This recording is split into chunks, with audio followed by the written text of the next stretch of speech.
వెల్లిగొన నాటి నుండి ఉల్లసితంబైన మనమునకు మరపు పుట్టదొకనాడైనన్.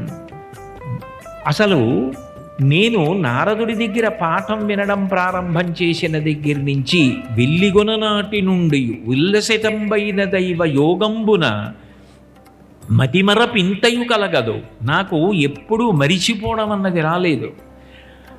ఉల్లంబున మరపు పుట్టదొకనాడైనన్. దానికి కారణం, నేను కడుపులో ఉండగా నారదుడు చెప్తున్నప్పుడు ఊ ఊ అంటూ బయట విన్నది మా అమ్మ, లోపల విన్నది నేను. లోపల విన్న నేను మరిచిపోలేదు, బయట విన్న మా అమ్మ మరిచిపోయింది. అంటే కారణం, ఎవరికి గురువుగారు చెప్పారో ఆ గురువుగారి అనుగ్రహం ఎవరికుందో, దైవానుగ్రహం ఎవరికుందో వారికి తడువుకోవలసిన అవసరం లేకుండా ఆ విద్య మనసులో అట్లా నిలబడిపోతుంది. ఎప్పుడు జ్ఞాపకానికి రావాలో అప్పుడు జ్ఞాపకానికి వస్తుంది.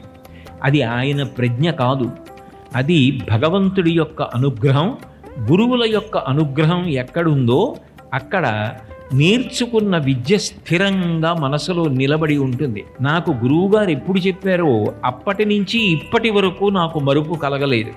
నేను రాక్షస బాలుర మధ్య తిరుగుతున్నా ఆ విద్య నా యందు అట్లాగే ఉండిపోయింది. కానీ మా అమ్మ లౌకికమైన విషయముల గురించి పరితపిస్తున్న కారణం చేత ఆమె విస్మృతిని పొందింది అని చెప్పాడు.